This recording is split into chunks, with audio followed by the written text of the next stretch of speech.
Après que les enfants d'Israël furent parvenus dans le pays de la promesse, le tabernacle avec l'arche était à Shilo, et pendant une période assez longue, le centre de toute l'activité spirituelle, c'était Shilo, et non pas à Jérusalem. Josué 18:1, Josué 8:10. À l'époque des juges, l'arche se trouvait toujours là, à Shilo, Juge 18:31. Après cette période, lorsque Samuel fut introduit sur le devant de la scène, l'arche était encore en ce lieu-là, 1 Samuel 1:24. Le tabernacle se trouvait au milieu du peuple de Dieu, et l'arche était dans le tabernacle. Tout dans le tabernacle dépendait de l'arche. C'était le centre et le cœur du tabernacle, la seule chose qui se trouvait dans le lieu très saint. L'autel, le chandelier étaient précieux, mais ils représentaient seulement l'œuvre du Seigneur Jésus, tandis que l'arche typifiait sa personne. Sans cela, il ne peut y avoir de témoignage.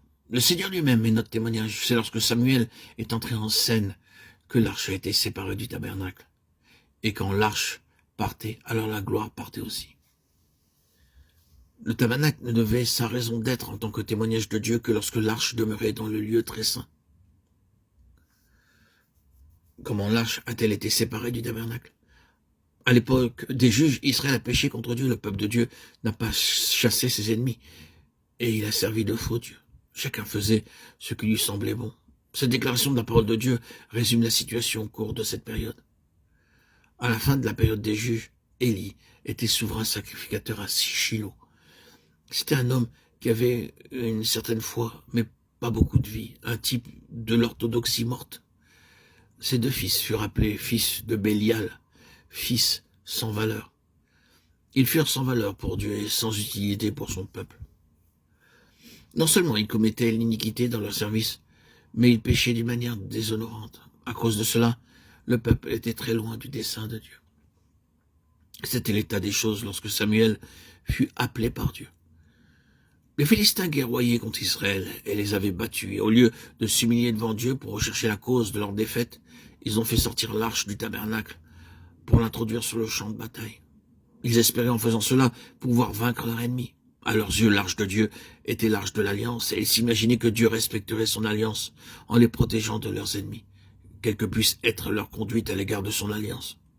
Cependant, après avoir fait sortir l'arche de Shilo et l'avoir transportée sur le champ de bataille, les Israélites ont perdu 30 000 hommes. Avant cela, ils en avaient perdu 4 000 et plus grave encore, l'arche fut prise par les Philistins et emmenée dans leur territoire. 1 Samuel 4:3, 11-22.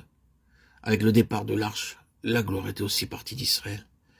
Mais l'arche fit aux Philistins ce que les Israélites n'avaient pas pu leur faire. Dieu cherche des instruments pour sa gloire, mais quand il ne les trouve pas, il fait les choses lui-même. Quand les enfants de Dieu se détournent de lui en ayant un cœur partagé et des dieux étrangers quelque part, alors Dieu permet la défaite et laisse son peuple entre les mains de l'ennemi. Nous pensons alors que Dieu, à cause de sa gloire, doit intervenir pour les délivrer. Mais Dieu n'a pas besoin de clamer sa sainteté ou de manifester sa gloire devant les hommes. Quand un serviteur de Dieu tombe, nous voulons cacher la chose et nous prions en demandant à Dieu, à cause de sa gloire, de préserver son serviteur, afin que cela ne soit pas divulgué de toute façon. C'est une défaite même si elle est tenue secrète. Cependant, la façon d'agir de Dieu est tout à fait différente. Il laisse son peuple dans la défaite aux yeux du monde, pour montrer qu'il n'a rien à voir avec la manière de se conduire de ce peuple. Sa gloire est toujours associée avec la sainteté, et il ne cachera jamais ce qui est impur. Sa gloire est mieux préservée même par la défaite de son peuple que par sa victoire, alors que celui-ci vit dans l'impureté. C'est pourquoi il a permis que l'arche soit prise, afin de montrer aux Philistins et au monde qu'il ne pouvait y avoir rien de commun entre lui et son peuple, tant que celui-ci ne marcherait pas dans la sainteté. L'arche de Dieu peut être prise, mais elle peut se défendre toute seule. Les 5 princes des Philistins, leurs 5 capitales, et Dagon, leur dieu, furent tous jugés par la présence de l'arche de Dieu. Nous avons un principe divin dans ces choses. Si le besoin se fait sentir, Dieu permettra que son peuple soit défait pour affirmer sa sainteté en agissant ainsi. Il maintiendra sa gloire. L'arche de Dieu, c'est le témoignage, et c'est tout d'abord le témoignage de sa propre nature. Celle-ci ne peut pas s'associer à une conduite qui ne serait pas sainte, mais il s'agit du peuple de l'Alliance.